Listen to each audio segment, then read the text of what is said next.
जब देवी दुर्गा ने बुराई के प्रतीक राक्षस महिषासुर पर विजय प्राप्त कर ली थी, तभी से दुर्गा पूजा का पर्व मनाया जाने लगा। अतः इस पर्व को बुराई पर भलाई की विजय के रूप में भी माना जाता है। दुर्गा पूजा का पहला दिन महालय है, जो देवी के आगमन की शुरुआत करता है। अंतिम 3 दिनों के दौरान देवी को उनके विभिन्न रूपों जैसे दुर्गा, लक्ष्मी और सरस्वती के रूप में पूजा जाता है। विजयादशमी के दिन जोरदार मंत्रोच्चार और ढोल की थाप के बीच पवित्र छवियों को स्थानीय नदियों में विशाल जुलूसों में ले जाया जाता है, जहां उन्हें विसर्जित किया जाता है। भगवान पुराण में कथा है कि रंभ नामक एक असुर था, जिसने अग्निदेव की तपस्या से एक पुत्र को प्राप्त किया था, जिसका नाम महिषी था। उसका आधा शरीर मनुष्य का और आधा अंग भैंस था। उसने कई वर्षों तक ब्रह्मा जी की तपस्या की।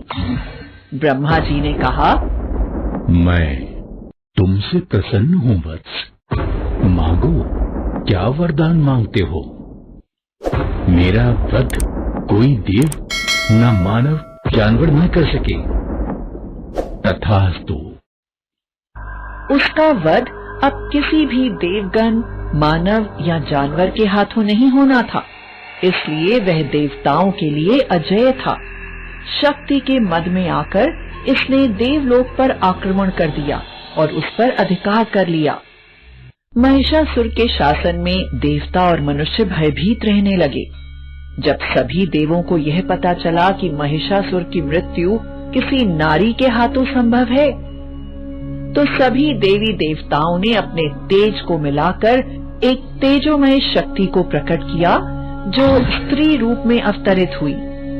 यही देवी माँ दुर्गा कहलाईं।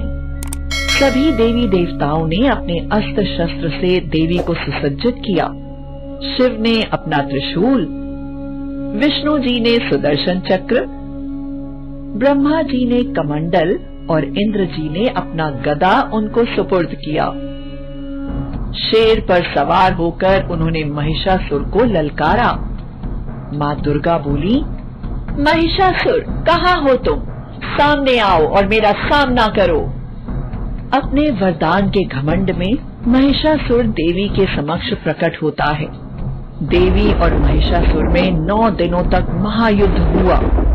10वें दिन माता ने त्रिशूल से उस पर वार किया।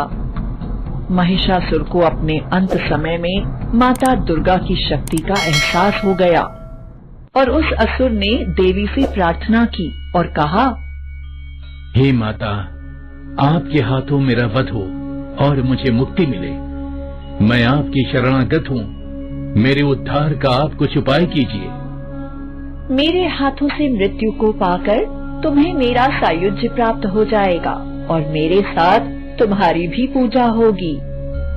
शरण में आए हुए असुर पर माता ने करुणा दृष्टि दिखाई और उसे वरदान दिया। अच्छाई की बुराई पर विजय के कारण हम हर वर्ष दुर्गा पूजा मनाते हैं। बताया गया है कि माता के साथ महिषासुर का वध करते हुए माता की मूर्ति बनाकर देवी की 9 दिनों तक पूजा करनी चाहिए। इससे भक्तों को मोक्ष की प्राप्ति होती है।